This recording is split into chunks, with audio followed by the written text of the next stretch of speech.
Eh ben, allons-y. Bah, déjà, merci à ceux qui sont déjà arrivés. Donc moi, je suis Valentin, cofondateur du Club des RH. Comme vous le savez, on est une plateforme de mise en relation entre consultants RH indépendants et entreprises. Et l'objectif, c'est de faciliter le travail de sourcing et tout le suivi administratif et financier pour l'entreprise. Et côté freelance, ben, le but, c'est de pérenniser votre activité en vous apportant notamment des missions hors de votre réseau, mais aussi de pouvoir casser l'isolement du freelancing en favorisant la rencontre entre membres.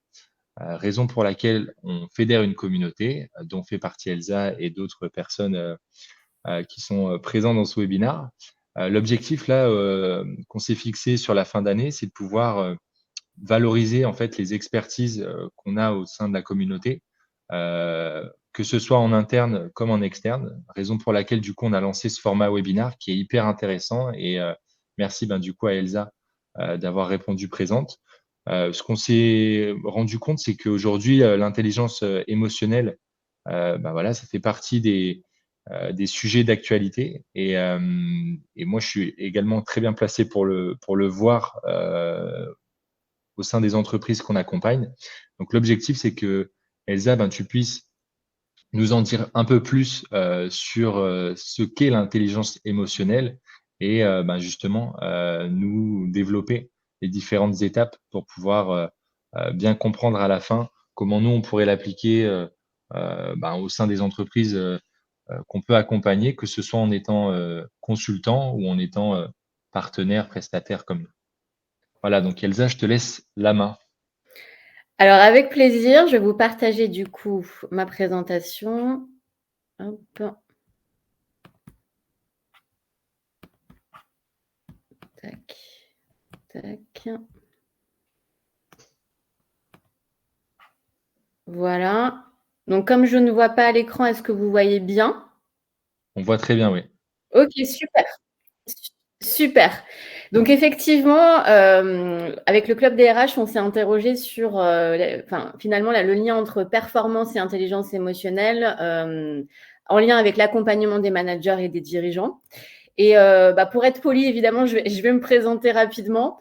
Donc j'ai 10 ans d'expérience en tant que professionnelle, RH. En synthèse, ce qu'il faut retenir, c'est que j'ai travaillé plutôt dans des contextes de transformation, en accompagnement du business, dans des fonctions en lien avec le talent management et la formation interne.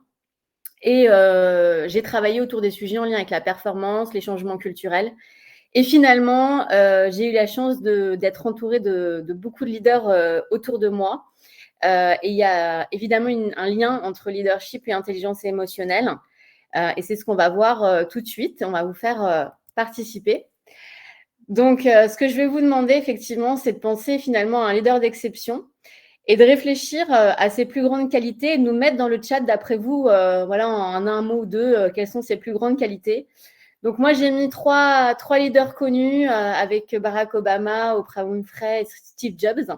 Et puis, j'ai mis ma leader d'exception à moi, voilà, dans ma vie professionnelle et personnelle, qui s'appelle Daria et qui est entrepreneur. Donc, je vous laisse indiquer un petit peu les qualités que vous reconnaissez à vous, vos leaders d'exception. Et puis, je vous laisse, Clément, peut-être lire le chat pour avoir quelques qualités. Mhm.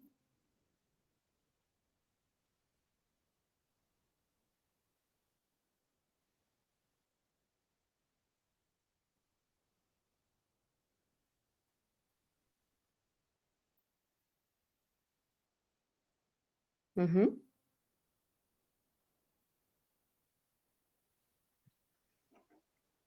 OK,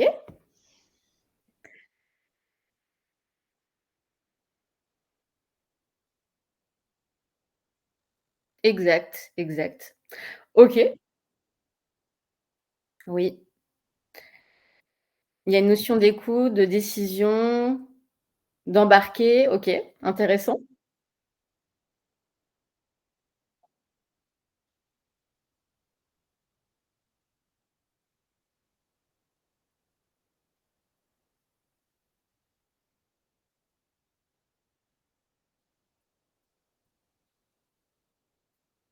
Alors, je vais continuer, puisqu'en fait, là, on a parlé finalement de leader d'exception. célèbre et en lien avec la vie finalement professionnelle. Et je voulais aussi vous montrer un petit peu, moi, ma leader d'exception qui a été ma mère dans ce cas-là, où en fait on a fait de l'acrobranche et mon père et moi on avait vraiment peur du vide et finalement elle nous a embarqués dans cette activité. Donc on peut aussi réfléchir finalement à des leaders d'exception du quotidien qui sont autour de nous. Et je peux vous laisser continuer rapidement sur les qualités de vos leaders qui sont dans votre quotidien autour de vous.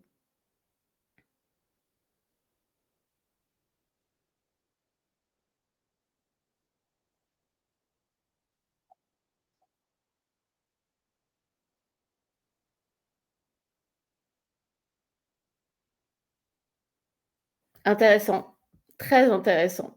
On va garder ces éléments-là et on va les débriefer juste après. Je vais déjà vous donner quelques données un peu objectives sur le sujet et puis après on définira finalement qu'est-ce que l'intelligence émotionnelle et on reviendra sur vos mots.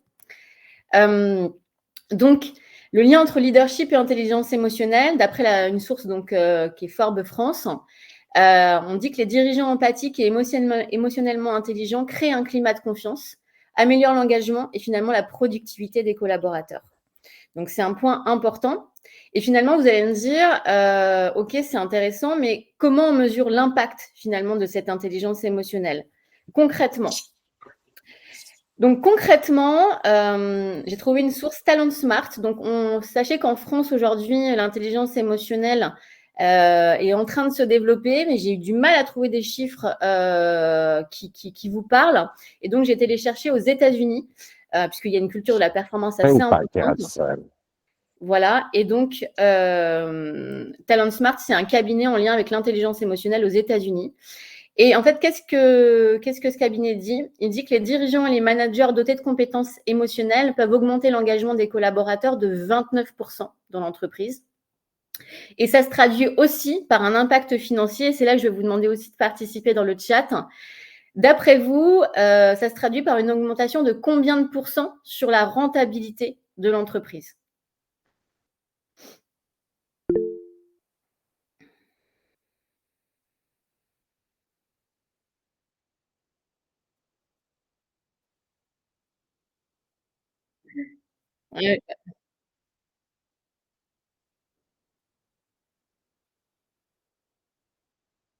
Alors, j'aimerais bien, pour l'instant, en tout cas, en termes de mesures, et je ne sais pas, ça doit être certainement lié effectivement au fait que il y a quand même, c'est lié aux États-Unis, donc ils sont quand même un peu moins optimistes, mais en tout cas, c'est quand même un impact important puisque l'impact financier, c'est une augmentation de 11% sur la rentabilité. Donc, si on fait des bénéfices à 1 million, ça fait quand même plus de 100 000 euros, ce qui n'est pas rien et ce qui permet potentiellement de faire des investissements dans l'entreprise. Donc c'est un impact quand même non négligeable sur le business. Et du coup, on va revenir finalement sur la définition de l'intelligence émotionnelle. Donc, c'est Daniel Goleman qui en a parlé en 95 dans son célèbre livre. Je vous inviterai à le consulter si vous voulez aller un peu plus loin. Et finalement, ça a été repris par le docteur Reuven Baron qui a essayé de le simplifier.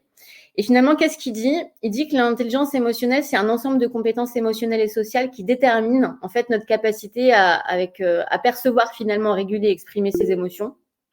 Donc, vous en avez parlé finalement dans vos leaders d'exception. Exprimer ses pensées, son avis, son opinion de manière constructive. Donc, il y a aussi un lien avec la communication, évidemment.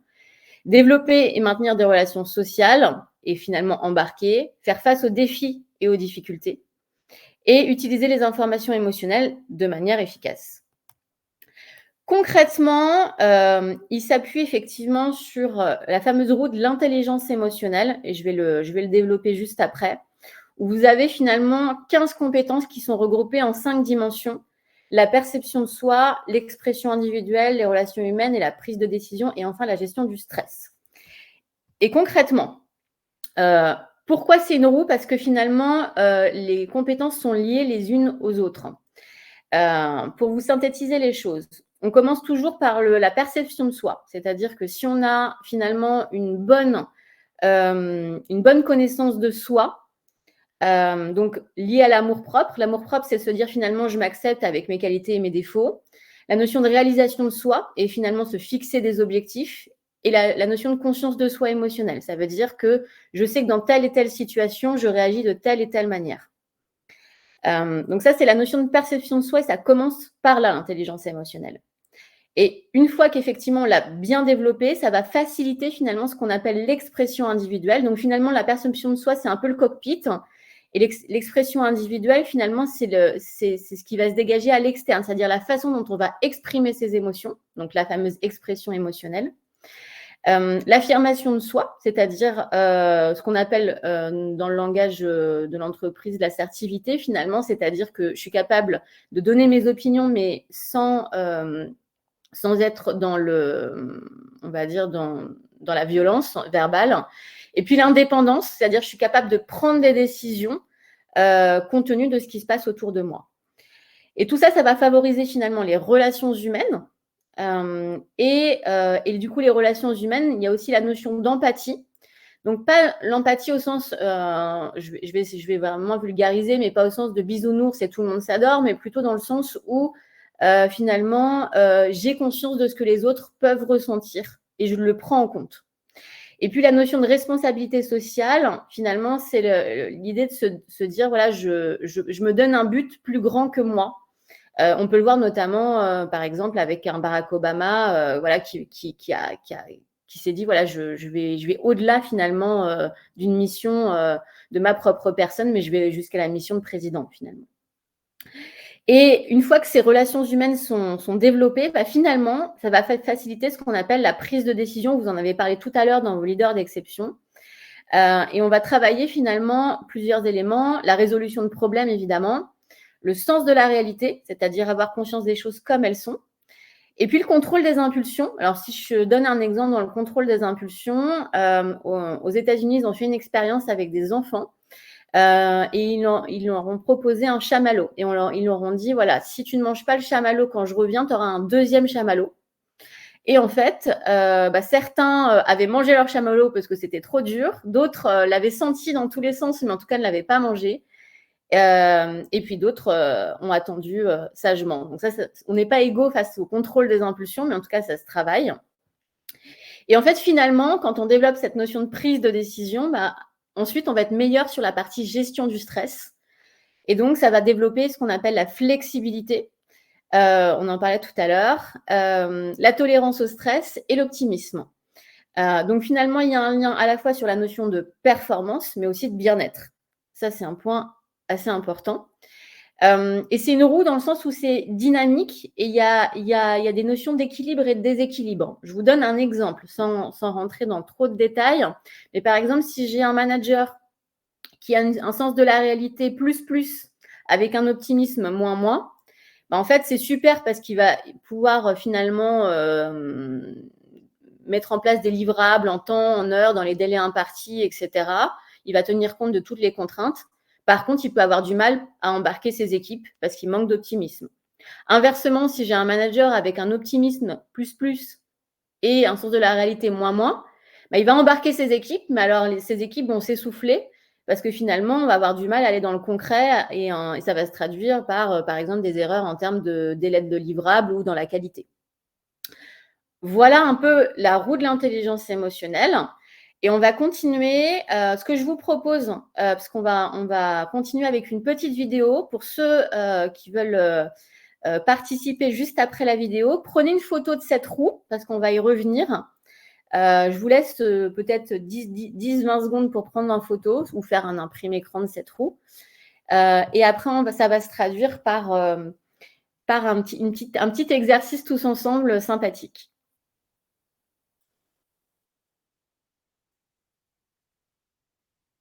Super. Je vais laisser le temps.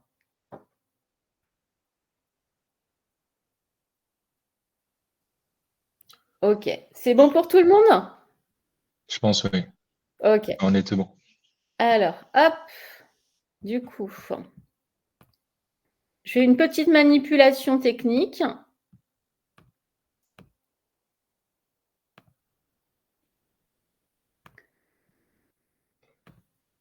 OK. Donc, je vous explique. En fait, l'idée de cette petite vidéo, le contexte. Donc, on est sur un pilote d'avion, d'accord? Et il se trouve qu'il y a un oiseau qui, malheureusement, atterrit dans un des moteurs. Donc, il y a un moteur qui ne fonctionne plus. Et finalement, le pilote va devoir réagir à cette situation, compte tenu du fait qu'il a des passagers dans l'avion, d'accord? Et prendre la meilleure décision possible par rapport à l'avion. Donc, je ne vous donne pas la fin, mais en tout cas, certains la connaissent peut-être. Ce qui va être intéressant pour vous, c'est que finalement, on a accès à la boîte noire. Donc, vous allez entendre finalement l'enregistrement entre le pilote et la tour de contrôle. Donc, c'est en anglais, mais vous avez évidemment les sous-titres pour ceux qui ne parlent pas anglais. Ça va durer à peu près 2 minutes. Et après, en fait, on va débriefer par rapport à la roue de l'intelligence émotionnelle. D'après vous, quelles compétences émotionnelles il va mettre en œuvre dans cet extrait vidéo? Est-ce que c'est clair pour tout le monde? Oui. Ouais, hyper clair. OK. OK. Et bien, on est parti. Turn left heading 270. Vous entendez bien le son? OK. This is Cactus 1539. Hit birds. We've lost thrust on both engines. Returning back towards LaGuardia. Okay, you need to return to LaGuardia. Turn left heading up 220. 220. Tower, stop your departures. Got emergency returning. It's 1529. He bird strike. He lost all engine. He lost the thrust in the engines. He's returning immediately. Cactus 1529. Which engines? He lost thrust in both engines. He said. Got it. Cactus 1529. If we can get it for you, do you want to try to land 1013? We're unable. We may end up in the Hudson. Johnny 2760. Turn left 070. 070. Johnny 2760.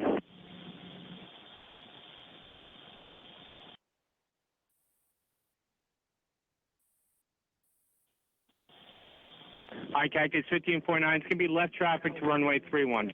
Unable. Okay, what do you need to land?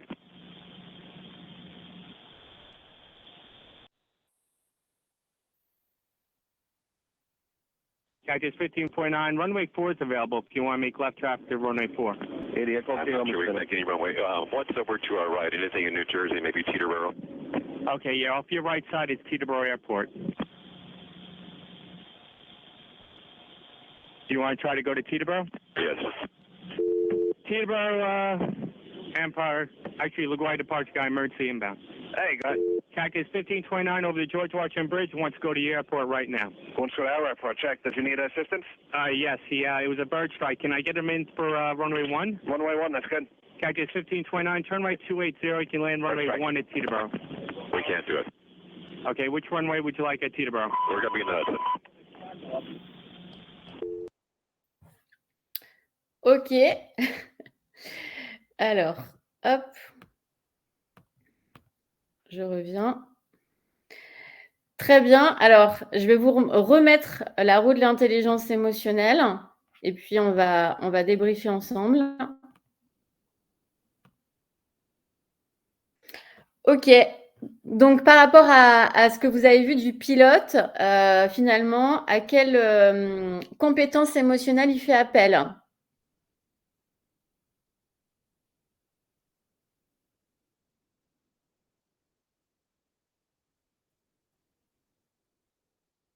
Oui.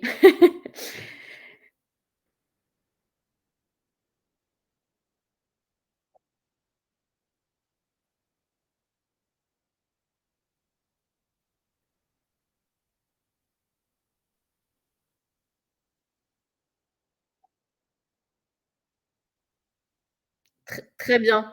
Si on va un peu plus dans le détail, finalement, dans la gestion du stress, ce que vous voyez, c'est que, il y a une compétence qu'il a particulièrement développée, c'est sa flexibilité finalement et après son indépendance et son sens de la réalité. Si on associe un peu, les sujets, c'est que finalement, si vous faites bien attention, au départ, il est ouvert finalement sur la solution en disant: «OK, peut-être qu'on peut se poser sur une autre piste. Quelles sont les solutions? Je suis pas fermé». Il écoute et puis au bout d'un moment, en fait, il y a le sens de la réalité qui revient en disant: «Mais là, en fait, on va pas pouvoir arriver jusqu'à la piste. Donc en fait, on va atterrir dans l'Hudson» et là, du coup, il y a l'indépendance qui se met en marche et du coup, forcément, ça aide à la prise de décision en disant: «Là, on va dans l'Hudson».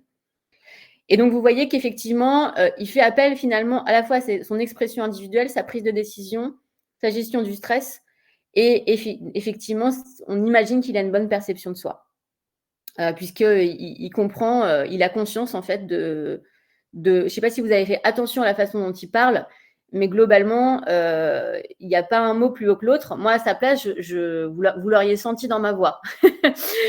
Donc, en tout cas, c'est un exemple d'une très bonne intelligence émotionnelle. Le secteur aéronautique est particulièrement concerné puisque notamment chez les avions, chez les pilotes type Air France, etc., on fait passer ce type de test. Donc, c'est vraiment un sujet important à la fois sur la notion de performance, mais également de bien-être. Je vais continuer avec ces éléments. Donc, dans l'intelligence émotionnelle, on a parlé évidemment de ces 15 compétences. Et finalement, le docteur Reuven-Baron, il met en évidence des compétences spécifiques au leadership. Et il indique qu'effectivement, il y a 4 piliers finalement du leadership. Donc, il y a la notion d'authenticité, vous en avez parlé tout à l'heure. La notion finalement de manager-coach, et on en parle de plus en plus dans les entreprises. La notion de vision, évidemment. Donner le cap à ses équipes. Et puis, la notion d'innovation. Et il a isolé aussi des réducteurs de leadership qui sont le contrôle des impulsions. Donc ça, on en a parlé tout à l'heure avec l'histoire du chamallow. La notion d'indépendance, un peu comme le pilote finalement, en disant bon là, finalement, j'ai bien compris, mais là, au vu du sens de la réalité, je prends la décision. La notion de tolérance au stress, vous en avez parlé. Et la notion évidemment de résolution de problèmes. Et finalement, vous allez me dire, mais alors comment est-ce qu'on a des outils finalement pour développer l'intelligence émotionnelle, donc la mienne ou celle de mon équipe? Et là, je vous ai mis un exemple pratico-pratique sur comment je peux faire finalement, moi, ou si je constate ça chez quelqu'un de mon équipe. Donc, l'un des outils importants, c'est la notion de régulation émotionnelle. Et je vous ai mis plusieurs étapes. Donc, finalement, la première étape, quand on est stressé et potentiellement en colère, c'est identifier et finalement comprendre la cause du stress. Donc, avant de répondre, finalement, avant que votre cerveau reptilien se mette en action, l'idée, c'est de s'observer, en fait. C'est de se dire, OK, je suis en colère.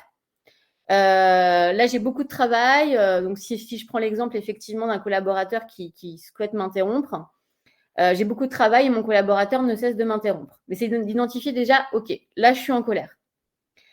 L'étape numéro 2, finalement, ça va être d'accepter, de prendre du recul et finalement s'autoriser à ressentir l'émotion. Faire preuve de tolérance envers soi-même, finalement, pour faire diminuer un peu l'intensité de l'émotion. Donc, se dire que finalement, OK, je suis sous pression. Donc, finalement, c'est normal de ressentir de la colère et je me donne le droit de l'éprouver. J'ai le droit, elle va passer, mais elle est encore là et c'est OK. Si je continue sur l'étape 3, ça va être finalement de lâcher prise et finalement accepter que les situations ne peuvent pas être changées afin de sortir du sentiment de révolte et de faire baisser la tension. Donc finalement, me rendre compte que exploser de colère, finalement, ça ne résoudra rien et ça ne va pas alléger ma charge de travail. Et finalement, ça va risquer d'entacher mes relations avec mon collaborateur. Ensuite, j'arrive à l'étape 4. Donc, c'est finalement adopter un regard positif ou constructif par rapport à la situation. Donc, par exemple, cette interruption me permettra de finalement relire mon travail. Je prévois également d'expliquer calmement à mon collaborateur qu'il doit cesser de m'interrompre et de mettre en avant d'autres moyens de communication pour prendre en compte ses demandes. Ça, évidemment, ça ne se fait pas dans le même timing. Vous n'allez pas passer de l'étape 1 à l'étape 4 en 1 minute, mais en fait, l'idée, c'est de s'entraîner à passer plus vite d'une étape à l'autre. De toute façon, vous allez forcément passer par ces étapes-là. Et finalement, l'étape 5, c'est relativiser et faire sortir la situation de son contexte. Et par exemple, vous pouvez vous dire, ce dossier sera terminé tôt ou tard. Et peut-être effectivement, dans d'autres services, il y a des personnes qui sont peut-être plus pénibles. Ça, c'est vous qui le faites avec votre façon de voir les choses. Donc ça, c'est finalement un premier outil pratico-pratique pour travailler ce qu'on appelle la régulation émotionnelle, donc développer finalement votre intelligence émotionnelle et ce qu'on appelle aussi finalement le contrôle des impulsions. Ensuite, il y a un autre outil qui a été effectivement développé par le docteur Reuven Baron, qui est de dire comment finalement je vais évaluer mon intelligence émotionnelle, comment je la mesure de façon très factuelle.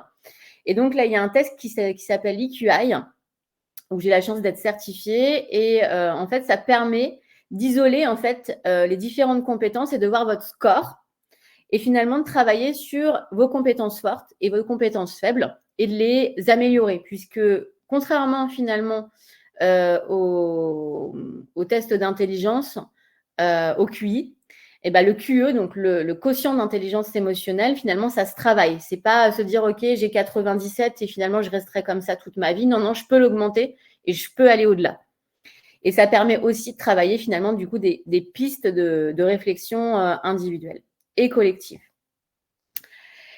Et vous allez me dire, mais alors, maintenant que j'ai eu une piste pour finalement travailler mon intelligence émotionnelle, pour l'évaluer, comment je fais finalement pour sensibiliser soit en tant qu'RH, soit en tant que manager, soit en tant que dirigeant, mes équipes à l'intelligence émotionnelle. Donc, il y a effectivement des ateliers qui peuvent être mis en place pour comprendre l'impact et l'importance de l'intelligence émotionnelle et finalement favoriser la cohésion en fait dans les équipes. Et vous avez parlé beaucoup de communication et c'est aussi un des leviers de ce type d'atelier. Là, je vous ai mis finalement 2 exemples. Le premier, c'était une de mes interventions en fait au niveau d'acheteurs en fait, qui avaient besoin de développer aussi l'intelligence émotionnelle par rapport à leurs fournisseurs, par rapport à leurs clients. Et donc, il y avait aussi un impact business par rapport à l'intelligence émotionnelle, au-delà de la cohésion d'équipe. Donc ça peut être un premier axe intéressant. Et puis, la deuxième photo que je vous ai mis, c'est des femmes en fait que j'ai accompagnées qui étaient cadres et qui avaient pour ambition de passer cadre supérieur. Et donc, du coup, l'idée, c'était de les sensibiliser finalement à l'intelligence émotionnelle pour développer finalement leurs compétences émotionnelles et se fixer, préparer finalement le nouveau poste qu'elles allaient avoir après. Et puis, ce que je peux dire aussi, c'est que finalement, là, je vous ai mis, et c'est intéressant, au milieu une petite image pour résumer la journée quand on travaille sur ce type d'éléments de l'intelligence émotionnelle, avec finalement le côté innovation, le côté partage, le lien entre le cerveau et le cœur, et puis l'impression finalement de se développer. Je vais du coup conclure ce webinaire et je vais vous laisser dans le chat partager, puis après on passera à la partie questions-réponses. Finalement, comment vous vous sentez après ce webinaire? Une émotion finalement après ce webinaire?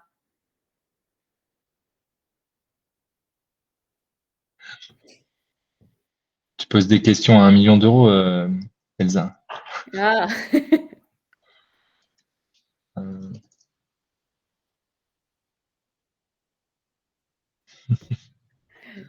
Super. Bon, je vous ai mis, hop, donc avant de passer à ça, on va passer à la partie plutôt questions-réponses. Je vais départager. Je vais regarder en même temps. Compréhension de soi, optimisme, curieuse, inspirant.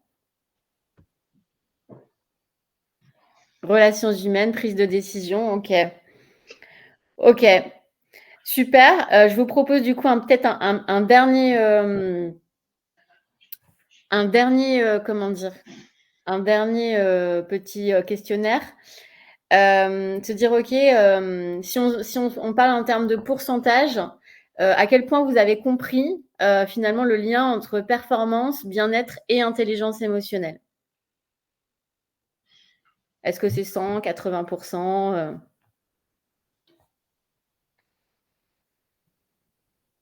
1000%!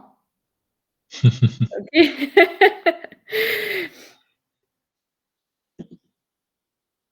Super.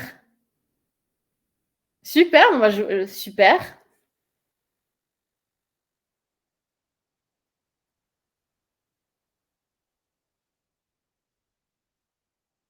C'est vrai. Convaincue de l'importance de l'intelligence émotionnelle, super.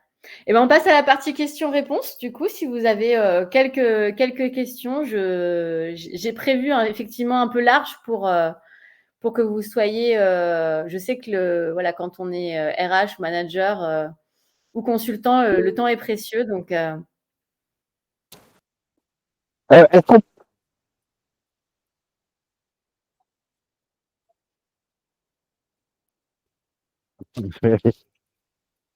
C'est moi qui ai été impoli de prendre la parole brutalement.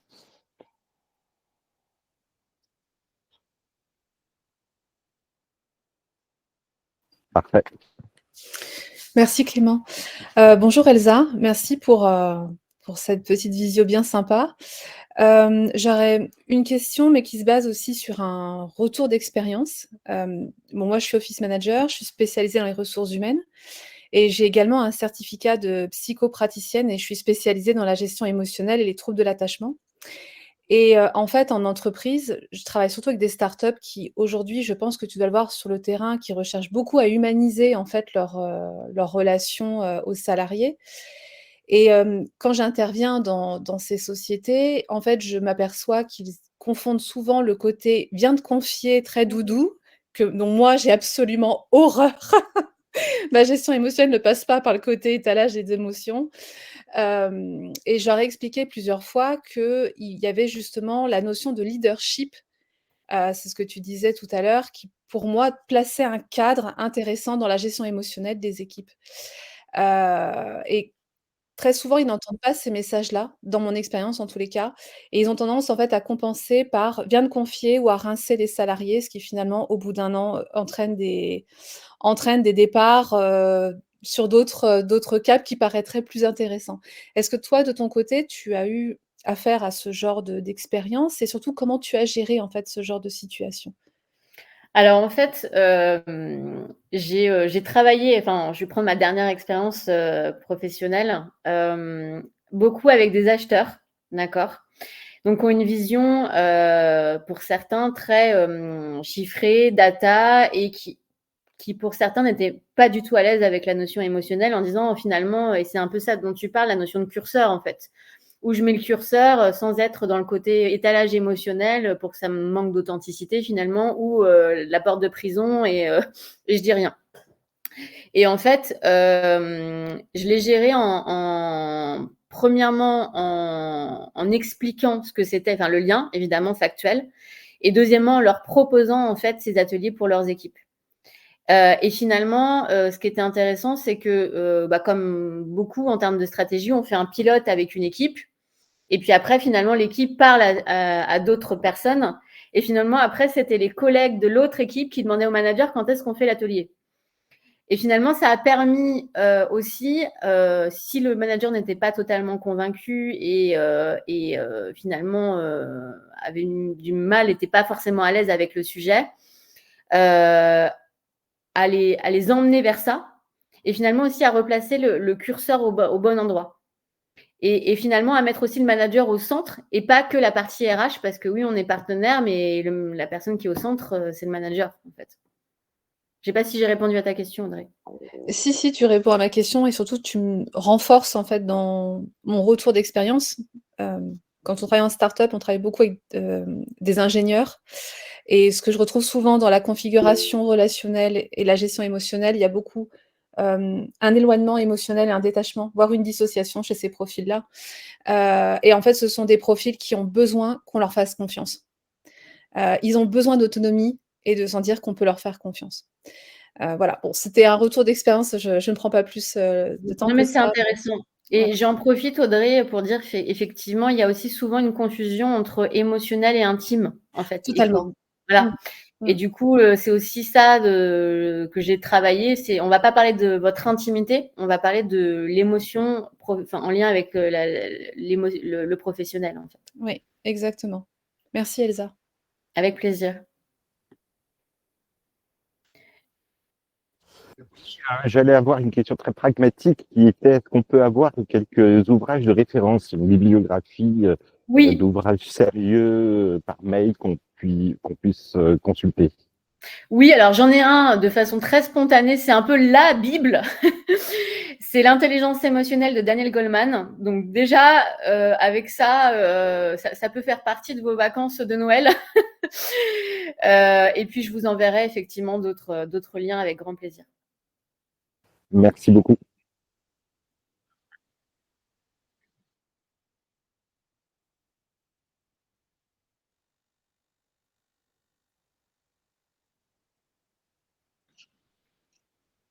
J'ai vu une autre question, je crois, de Marie-Elisabeth dans le chat. Donc ça, c'était intéressant. Enfin, c'est une réflexion-question et je pense que c'est intéressant de la développer.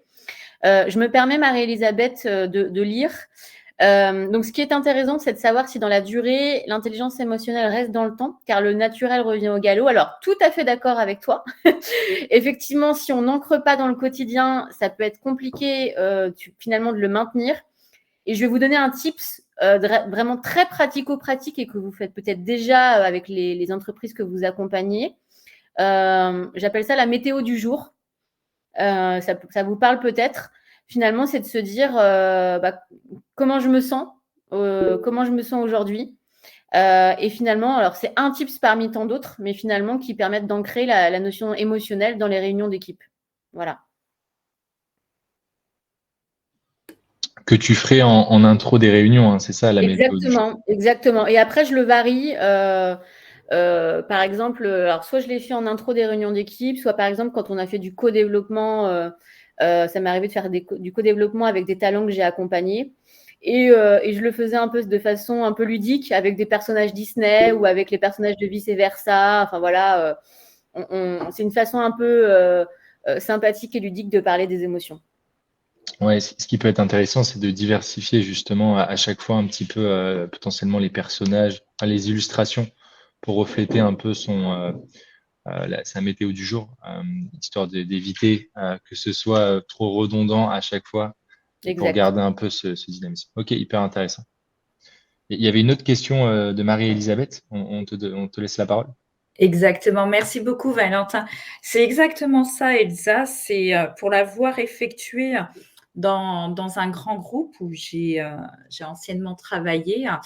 Effectivement, on faisait exactement donc la météo du jour pour connaître donc le sentiment des collaborateurs, des personnes qui étaient en réunion et autres. Et en même temps, on faisait des petits icebreakers. Donc des petits jeux d'introduction et les thèmes étaient variés. Donc et c'est vrai que ça a apporté donc une transparence, une communication, mais dans la réalité et moi c'est pour ça que je me suis permise d'écrire que le naturel revient au galop. Moi je me suis rendu compte que dans le temps, malheureusement, ça ne reste pas. Il est très compliqué à l'être humain de pouvoir donc l'appliquer au quotidien, tout simplement parce que, comme vous l'avez dit, il y a les data, il y a les KPIs, il y a le business qui rentre en jeu. Donc, c'est vrai que ce qui est intéressant, c'est de faire effectivement donc des ateliers. Donc, mais après, il y a le budget qui rentre en compte. On ne peut pas toujours le faire. Et après, c'est aussi la volonté de chacun. Les gens, mine de rien, 90% sont moteurs et ils ont envie, mais c'est la durée, c'est le temps. C'est ça qui pour moi, il y a, je ne vais pas dire une problématique, mais il y a une grosse interrogation. Comment faire durer dans le temps à ce que cette intelligence émotionnelle puisse devenir un véritable collectif?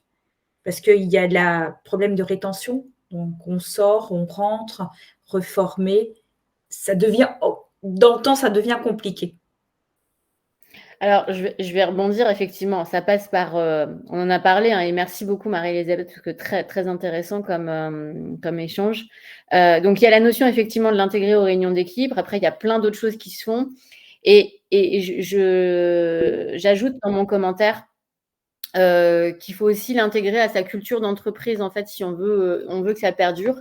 Et nous, en fait, on est en réflexion, enfin, en tout cas, il y a une réflexion à apporter, par exemple, au comportement associé finalement dans la culture d'entreprise et en lien avec l'émotionnel. Donc, ça peut être intéressant de l'intégrer, par exemple, dans les entretiens annuels. Et là, forcément, même si l'entretien annuel, on le voit qu'une fois par an, ça va permettre aussi de montrer que cette notion émotionnelle, elle fait partie de la culture. Et même s'il y a un turnover, enfin, comme dans beaucoup d'entreprises, des contextes de transformation, des changements de manager, finalement, ça reste aussi dans cette notion de culturelle et c'est porté derrière par des managers à travers des rituels managériaux, etc. Voilà, je ferme la parenthèse, mais en tout cas, merci pour cette belle remarque qui m'a permis de développer un peu le sujet.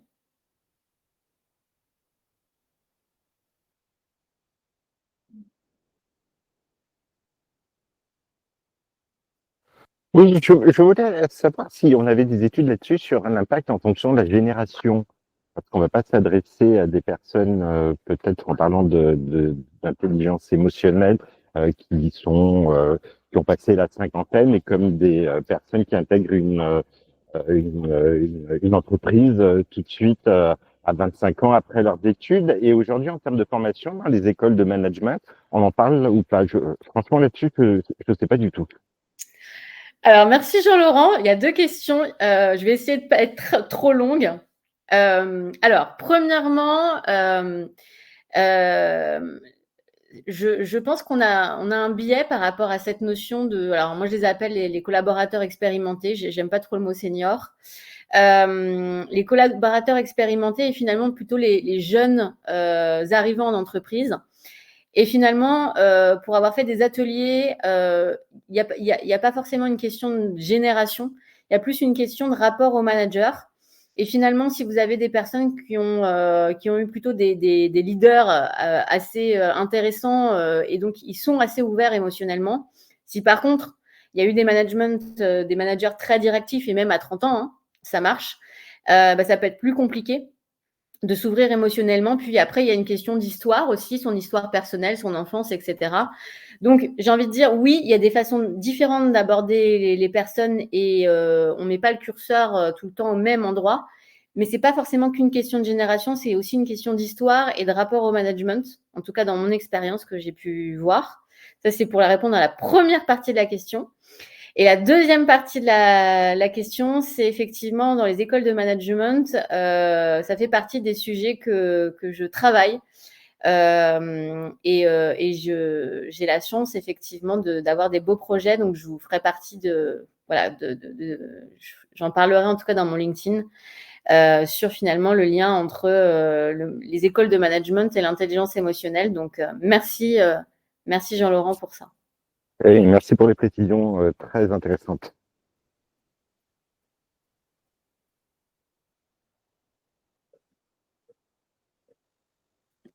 Oui. Oui, bonjour Célestine. Alors moi, je trouve ce sujet de l'intelligence du coup émotionnelle très intéressant et c'est un sujet du coup qui m'intéresse depuis longtemps. Par contre, pour moi, ça peut pas être mis en place dans toutes les entreprises, ce type d'atelier. Ça dépend vraiment de la culture d'entreprise. J'ai vu, notamment dans certaines entreprises, sur par exemple même du MBTI ou ce type de choses, si c'est pas fait dans un contexte de bienveillance, parfois le côté pervers du système c'est utilisé par certains managers comme façon de mettre les collaborateurs dans des cases. Et je pense, c'est mon ressenti, je sais pas. Du coup, ça serait intéressant d'avoir un autre ressenti sur aussi parfois le détournement de ce type d'atelier par des gens qui viendraient avec des intentions. Moi, je l'avais vu pour MBTI, la personne demandait le profil des personnes à la sortie et finalement avait un petit carnet pour tel manager, il est comme ça, et hop, pour mettre les gens dans les cases. C'est intéressant de le ressentir. Oui, c'est, j'ai envie de dire, la Madeleine de Proust qui revient pour chaque sujet un peu en lien avec l'évaluation. Tu as parlé effectivement d'MBTI, on peut parler de ProcessCom, enfin voilà, etc. En fait, alors, deux points. Premier point, finalement, c'est un peu comme on le fait, finalement, je parle des talents dans la Ninebox où ça nous arrive de mettre des collaborateurs, entre guillemets, dans les cases. Et finalement, l'enjeu, en fait, c'est de sensibiliser les managers à dire, en fait, si je reprends la Ninebox, c'est pas une fin en soi, en fait. C'est plutôt qu'est-ce qu'on va en faire pour le développement. Donc, c'est un travail, et ça, effectivement, important côté RH, de dire, en fait, c'est pas le résultat qui est important, mais plutôt ce qu'on va en faire. Et finalement, de mobiliser l'énergie des managers sur ce qu'on va en faire. Et notamment, si je donne un exemple pratico-pratique, c'est que nous, on avait mis en place des plans de développement individuel des collaborateurs. Et donc, ça pouvait nourrir, en fait, ces plans de développement individuels. Et ça permettait de finalement ne pas en rester à ce focus très, effectivement, je mets dans une boîte, mais plutôt je m'en sers pour du développement. Et voilà jusqu'où je vais, en fait, sur la partie développement. Donc, c'est pour ça que je parle de plans de développement individualisés. Et deuxième élément important, c'est qu'évidemment, quand j'ai fait ce type d'atelier, j'ai préparé avec les managers avant. C'est-à-dire, voilà la posture qui est attendue, qui est une posture d'écoute, d'ouverture, etc., etc. Et en fait, je vais vous livrer, c'était assez intéressant. J'ai un manager qui m'a dit, mais Elsa, moi, je suis pas du tout à l'aise avec le fait d'exprimer mes émotions. Qu'est-ce qu'il faut que est-ce qu'il faut que je dise que tout va bien? Et je lui dis, bah non, en fait. Si toi, tu n'es pas à l'aise pour exprimer tes émotions, il faut que tu l'exprimes parce que ça te fera toi un leader authentique, en fait. Et du coup, ça va inspirer la confiance pour les équipes. Et donc, c'est tout le travail finalement un peu en amont à faire avec les managers en disant on n'attend pas de toi une posture parfaite, mais plutôt une posture d'authenticité pour que finalement cet atelier soit un succès. Et enfin, au début, tu as dit, et je comprends, ça ne peut pas être forcément appliqué à toutes les entreprises parce qu'il y a une notion aussi, je pense, finalement de maturité. Et je partage, en fait, c'est-à-dire qu'on peut parler d'intelligence émotionnelle, mais par contre, le curseur, en fonction des entreprises, il ne sera pas mis au même niveau. J'ai eu des managers différents avec effectivement des objectifs différents. Et quelquefois, je me suis juste arrêtée à ce que je viens de faire avec vous, c'est-à-dire la sensibilisation, d'accord et chez d'autres, on est allé beaucoup plus loin. Mais finalement, c'est un peu comme une sorte de package, c'est se dire, OK, en fonction de la maturité de l'entreprise, où je mets le curseur, et bien être en connexion avec les besoins de manager et préparer ce type d'atelier avec les managers. Pour moi, je l'ai déjà dit, mais le manager, il est au centre de tout, quoi. Je ne sais pas si j'ai répondu à toutes tes questions. Si, ça a répondu à mes questions. Puis c'est intéressant d'avoir justement différentes visions sur comment aborder et mettre en place du coup ces ateliers, parce qu'il y a les mener, mais en effet, je suis d'accord, il y a toute une phase du coup de préparation du coup en amont et Oui. des messages en amont de ce type d'atelier.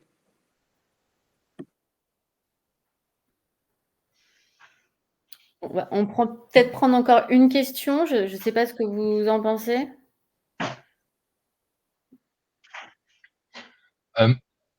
Non, moi c'était peut-être sur, mais je ne sais pas si c'est le bon timing. C'était plus sur la météo du jour. Moi, je voulais savoir comment on évitait les langues de bois, si on peut revenir sur ce sujet. Parce que ça aurait été la seule question que j'aurais pu avoir, en tout cas de mon côté, parce que c'est un retour d'expérience là plus que je partage par rapport à ça, d'un point de vue collaborateur. Donc c'était potentiellement la dernière question qu'on pourrait te poser, Elsa. Si tu nous entends encore, j'ai l'impression que ça a frisé. Ouais. Tu nous entends, Elsa? Oui, c'est bon, je vous entends. Ok. Est-ce que tu as entendu ma question également? Non, pas du tout. Non, je te disais simplement, moi, c'était, je suis pas revenu dessus, mais vu que Clément m'a tendu la perche, savoir un petit peu comment t'éviter les langues de bois lors des météos du jour, du point de vue des collaborateurs.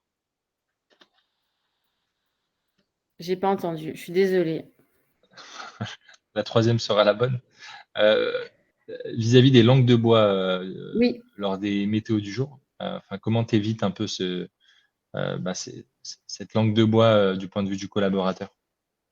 En fait, l'idée, c'est que ça fonctionne entre guillemets par mimétisme. C'est-à-dire qu'au départ, finalement, c'est le manager qui va un peu se livrer. Et puis après, même si sur les premières réunions, il y a 2 collaborateurs qui se livrent peu, au fur et à mesure finalement des rituels, en voyant les autres collègues qui se livrent, finalement, ça devient un systématique en fait. Et après, il y a d'autres façons de le faire. Ça peut être, voilà, quelle est ma fierté de la semaine ou quel est l'obstacle que j'ai pu rencontrer cette semaine. Enfin, voilà, on peut le faire de plusieurs façons pour Ok. éviter cette fameuse langue de bois. Ouais, que j'ai pu voir quelques fois. Ok, hyper intéressant. Donc la preuve par l'exemple aussi, potentiellement que le manager soit le premier à parler et que ça puisse changer de sujet à chaque fois. Ou Avec des alors, questions. voilà, autre stratégie, vous avez un collaborateur entre guillemets allié et vous le faites intervenir en premier. Ouais. Voilà. Ok, hyper intéressant. Bon, très cool. Je ne sais pas s'il y avait d'autres questions, Clément.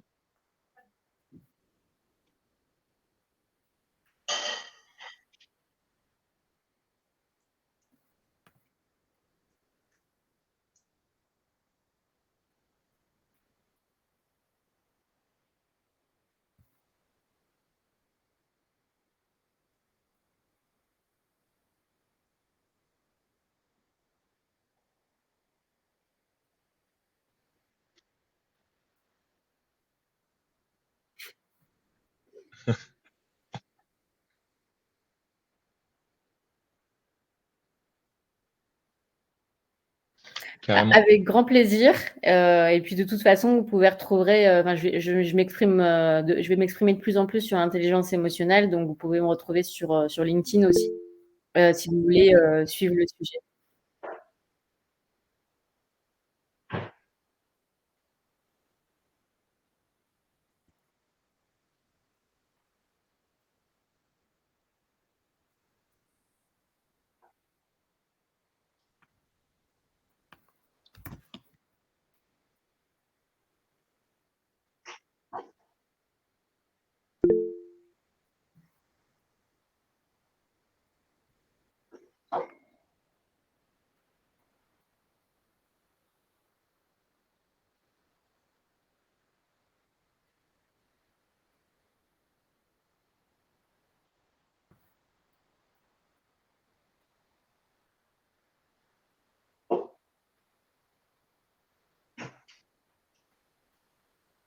Ouais, carrément. Le petit sondage permet d'affiner en fait pour les prochains webinars pour être encore plus sharp, pour reprendre ton terme là sur le chat. Non, encore merci à toi, Elsa. Franchement, c'était hyper passionnant. Sujet euh, plus ou moins vague pour certains, mais d'actualité pour l'ensemble. Donc, moi, j'en ressors avec plein de tips en tête. Je pense que c'est aussi l'intérêt et d'avoir quelques idées justement, une meilleure définition déjà sur ce que c'est, tu vois, avec les illustrations que tu as pu faire. Donc, franchement, hyper intéressant. Merci beaucoup. C'était très cool aussi que ce soit aussi interactif. Moi, j'ai trouvé ça top. Et je pense que c'est aussi l'objectif, hein, que ce soit pas un flux descendant, mais quelque chose d'hyper interactif. Donc, j'ai trouvé ça vraiment cool. Donc, un grand merci pour ça. Et puis, derrière, on aura le replay du webinar qu'on partagera prochainement sur notre chaîne YouTube et sur le LinkedIn et pour vous par mail automatiquement si vous souhaitez aller revoir un petit peu quelques passages. En parallèle, on mettra aussi en lien le livre que tu nous as partagé, qu'on pourra potentiellement retrouver sous le sapin de Clément euh, la veille du 25. Donc, écoutez, on vous laisse tranquillement soit aller manger, soit vaguer à vos occupations. Un grand merci pour votre participation et puis à bientôt pour le prochain webinaire qui sera pour le coup sur un sujet autour de la RSE, qui est aussi un sujet d'actualité. Donc voilà, un grand merci à toi encore Elsa et merci à Clément aussi pour l'organisation.